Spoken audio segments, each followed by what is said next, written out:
Dawai, good evening. My guest tonight is Honorable Member of National Council, Mr. Jigme Rinzin. Sir, thank you so much for your time. Straight away, towards the later part of the discussions, we always run short of time. So straight away, one issue that we didn't pick up during the Zonka session was having experience to contest National Council elections in future. What do you think?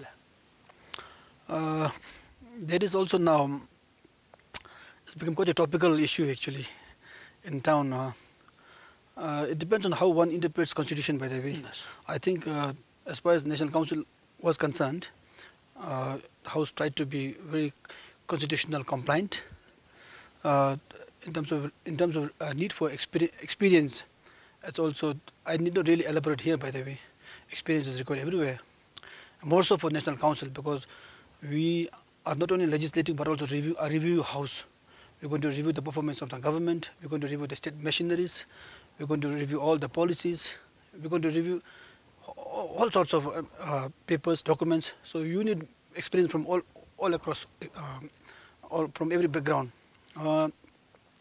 With a profound motive to really build up a strong National Council in future. So this was suggested as an amendment to the National Council Act, which means we also require some 10-year experience. Yes. So I don't know how the people will feel, but I'm sure one day they will appreciate the objective behind introducing this proposal. Yes. Experience, as you said, would be important, but the relevance of experience that you carry to the National Council as an institution, as a member, the kind of experience that you're going to carry. What kind of experience are you looking at? Because somebody would be leisurely aging, and if you just count the number of years or ages that one has attained, what difference does that make? That depends on how you really calculate the experience, by the way.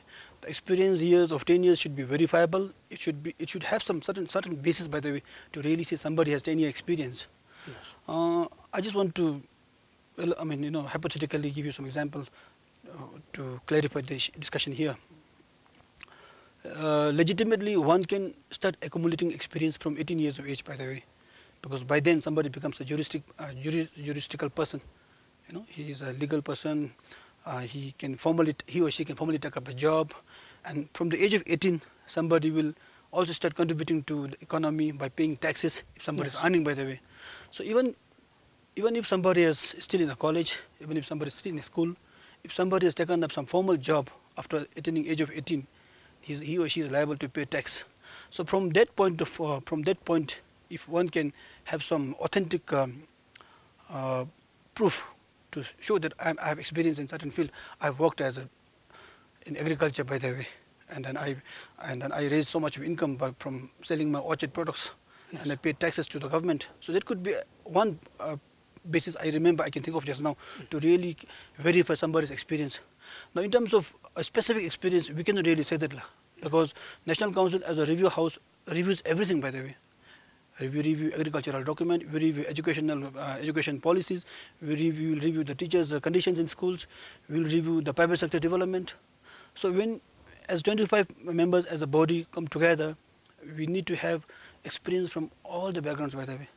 So if somebody was a teacher, a temporary teacher, from class 10, he or she started teaching, by the way, and whatever income whatever little money he earned over the few months of teaching, if he had to pay tax, if he had some documents, that could really come out as his experience.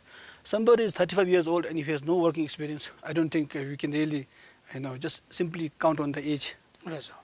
So, is it not the case where the incumbent members of National Council trying to secure your own career in future?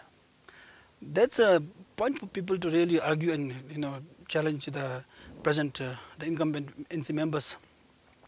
I will tend to argue. I'll not agree with this, by the way. As much as you will find it very much justifiable on their part to view this way, we will always have to say our stand. We have never thought of ourselves, by the way. And then some also have started saying that those members who are here, who don't have 10 years experience, will not have 10 years experience. Even in 2018, we have a grandfather clause, something like that, which will really safeguard the existing ones. So these are some international best practices around the world, practiced in Parliament. And I will still say that it is not really meant for us to prolong our tenure. We don't know if people will vote us or not in next term, by the way. During the last 2013 election, out of 20, old members, just 6 of us are there. So that is the answer, by the way. You can't really say that I'm making a way for myself to really prolong my stay in the National Council. So, next issue that we'd like to focus on is on the mandate of the National Council. We did talk during the Zonka session, and I would like to repeat most of the issues here because they are critically important for our discussion tonight. The mandate of National Council, one is to review. Yes. So what kind of discussions or what kind of decisions would you review? Or is it the mandate of the National Council to review? For instance, if you're talking about the decisions made by the government, what about the 100 days pledges? Are you going to review? Or why not the National Council comment on this 100 days pledges fulfillment? Because we're getting different figures from ruling and the opposition. And that only confuses people. Again, we have to think of the bipartisanship of the House, by the way. We are not bound by any pledge or any promise made by either party in the House, by the way, in the other House.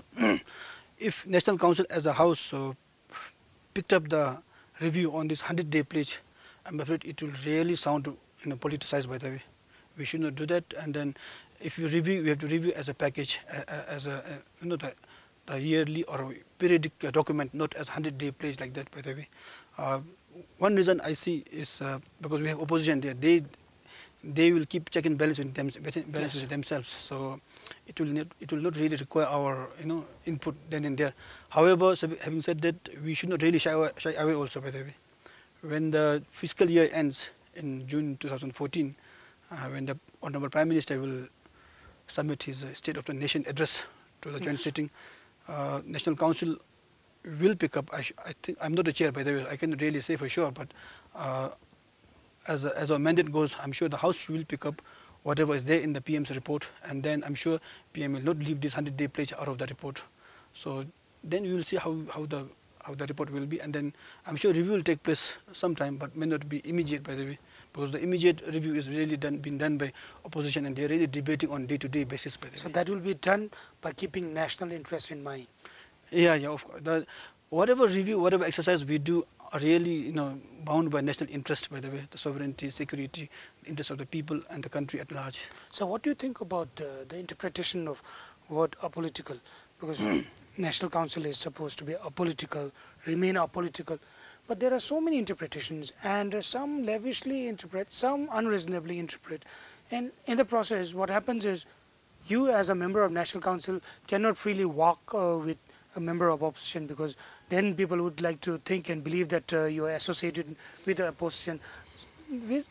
On a similar note, if you are seen walking around or associating with some of the members of ruling party, then you are seen as supporting the ruling party, and then again you speak on an issue in the parliament and you are directly associated or affiliated towards one party or the other. So this kind of assumptions and theories developing, how do you interpret? So these are some practical realities, actually. I totally buy your point. More so in our society, because we are a small knit society. Everybody knows everybody. So one day people will see me working with one opposition member. Other day they will see me working with a ruling member. I think at the end of the day, it would really depend on individual principles and values. It depends on how you really define apolitical or bipartisan, by the way. I voted for somebody, you might have voted for somebody. And then if you think of who you have voted for, you are to that extent a political animal, by the way. But in the House, as National Council member, whenever you deliberate, one should be guided by one's principle, by the way. It will be extremely difficult to really say that somebody is not political or somebody is bipartisan or partisanship, by the way. So in this angle, in this front, we have to live up to individual. From the first day we begin our 5-year term, we take an oath. So there are some measures, and then we have strong code of conduct, ethics, and the do's and don'ts as National Council member. And if you are seen in any way, by the way, in any way affiliated or seen, you appear to be seen as affiliated to any political party, legally we are against the law, so you will be taken to task.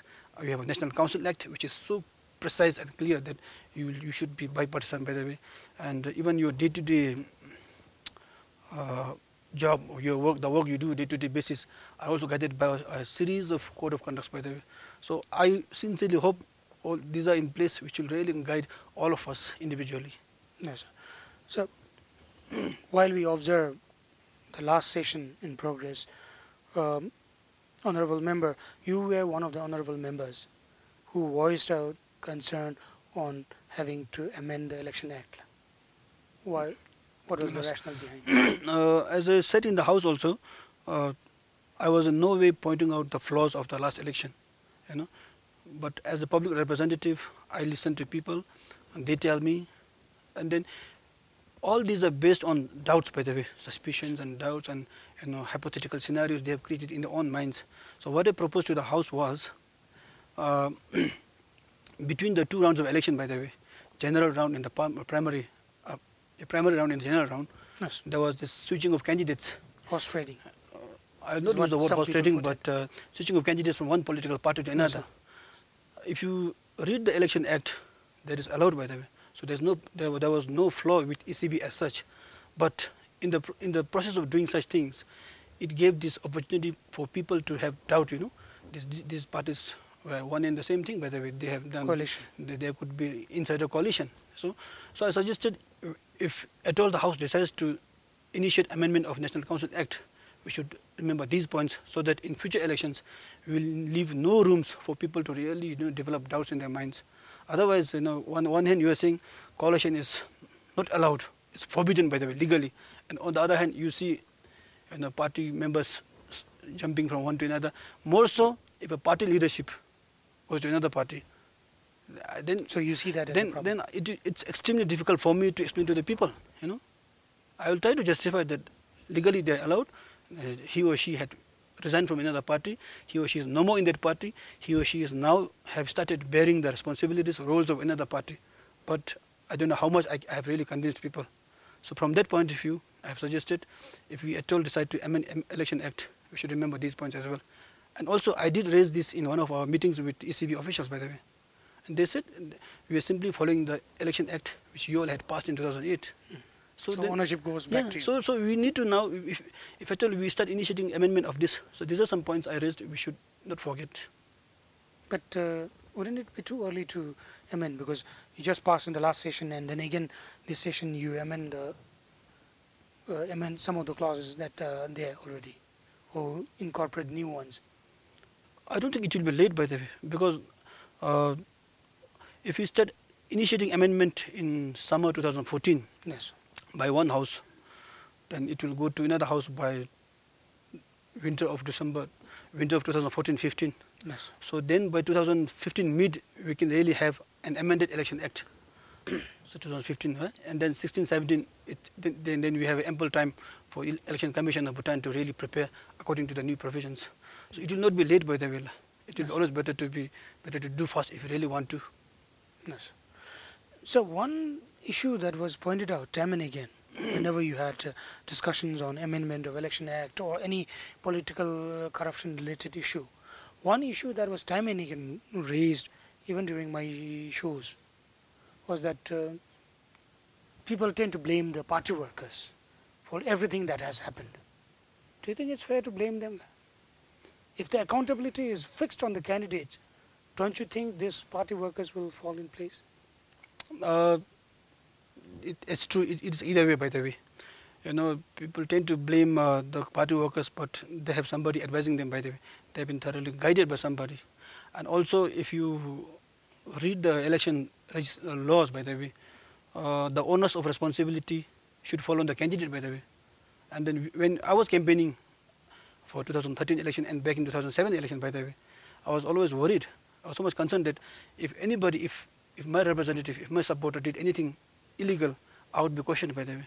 So to that extent, I think it is a moral responsibility on the candidates concerned to really advise and tell their party workers, to tell their supporters what to do and what not to do, by the way. I'll agree with you, it's not really fair to blame party workers. they are doing under somebody's. They have been paid to do paid by somebody to do some things. That's all. So, education city, another issue that is being covered by the media. It is almost the talk of the town. People wherever we tend to barge in, people talk about this issue, ask us on what is happening, and even we as somebody who is working in the media do not have much idea on what actually is happening. So we can't really educate people. But now it seems it's important that we need to educate our people on what is the ground reality and what is the real situation here. It has been declared illegal. On what basis it was declared illegal, and the rationale behind declaring it illegal is not yet known by the public. So all we know is that the National Council or the Parliament, the first Parliament actually passed an act on this education city. Yes. You are party to it. What do you think? I was a party to act to the extent of enacting Education City Act, by the way. And it's very ironic, by the way. Today, we have a project which was preceded by an act, by the way. In order to avoid such, uncomfortable occurrences, inconveniences later on, we deliberated on the Education City Act.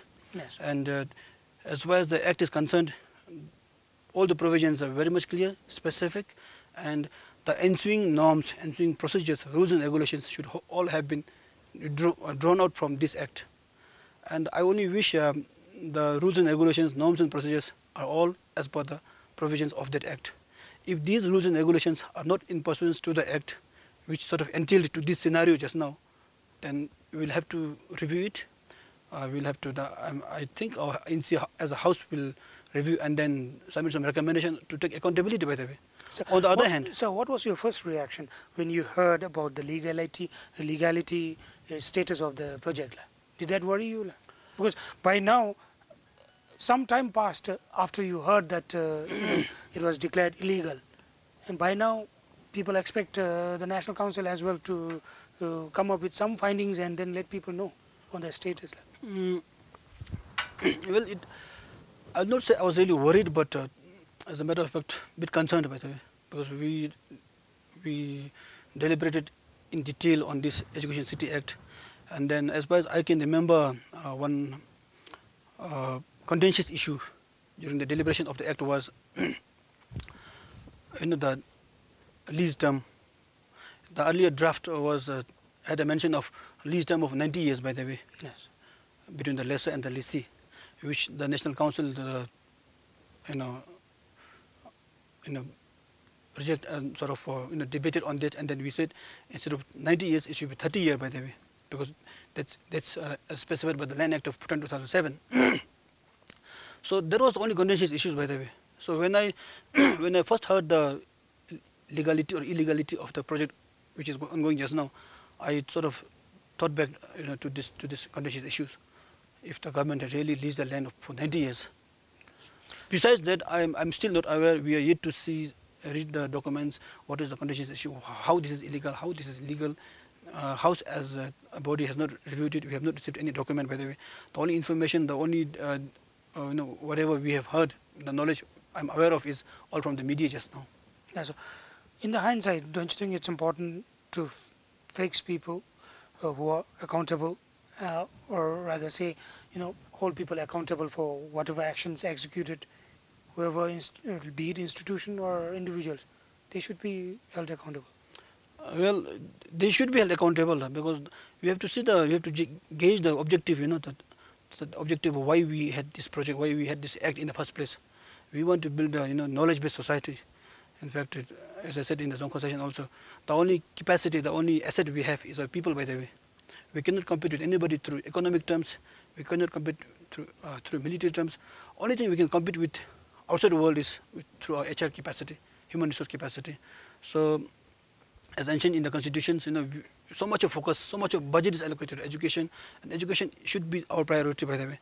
And then, recognizing and realizing the objectives, that overall benefit for the country in terms of human resource, this project was initiated. We had an act. Now, when this is installed or it is going to be stopped, it sometimes worries me. to everybody. It should worry to everybody. I mean, it should be worrisome to everybody, by the way, because so much of money has been spent, by the way, between 300 to 500 million kilograms also have been spent, and I hear that we already have a drawn agreement between our city education city secretariat and the FDI. That whoever are coming in, by the way, I don't know what they will say also, because they might have already pumped in a lot of money. It might even drag to legal cases. Yes. So these are some issues NC as House should review, and I look forward to participating in that review. That's all. Sooner than later. When would that happen? Well, since I'm not... should you wait for the next session?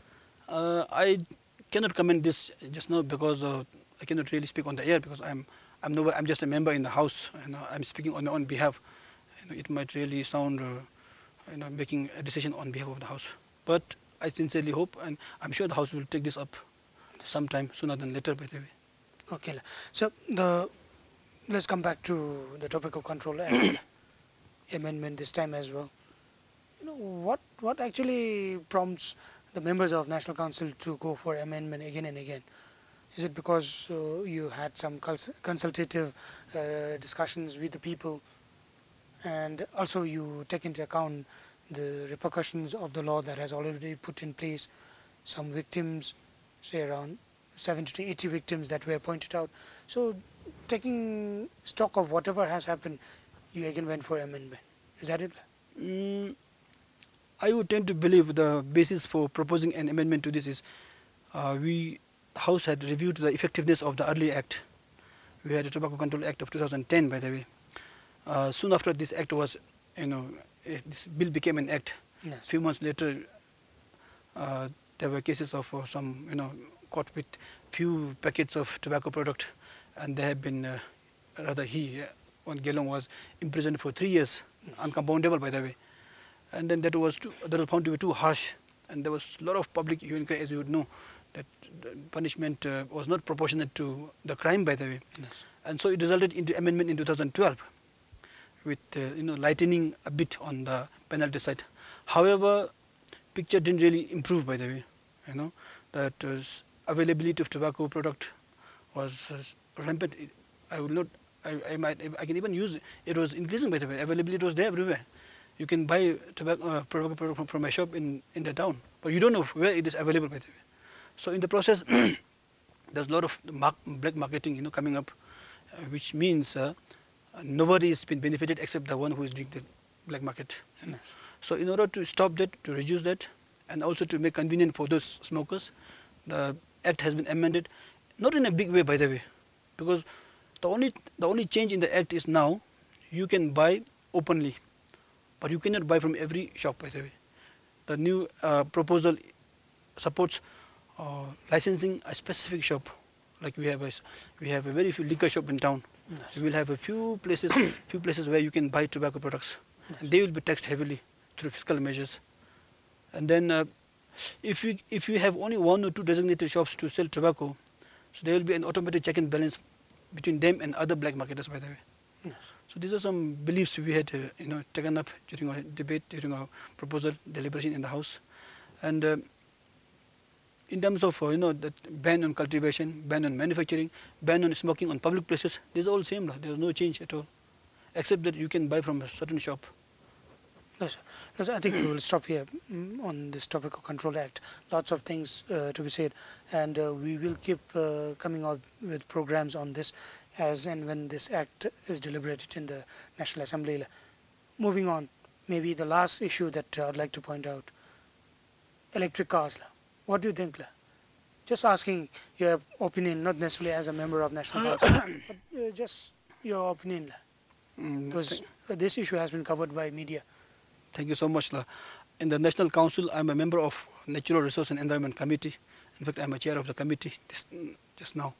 So as a member of the committee, we welcome this electric car introduction in Bhutan, which is going to reduce that environmental pollution, and then so many other environmental, we are going to have positive impacts on the environment. Yes. It's one of the pillars of GNH, by the way, environment preservation and conservation. However, since we have not as a house and myself individually, I have not read much document, much papers on the introduction, on the background, on the future plans of this electric car in Bhutan. What I would like to say when this is an opportunity for me is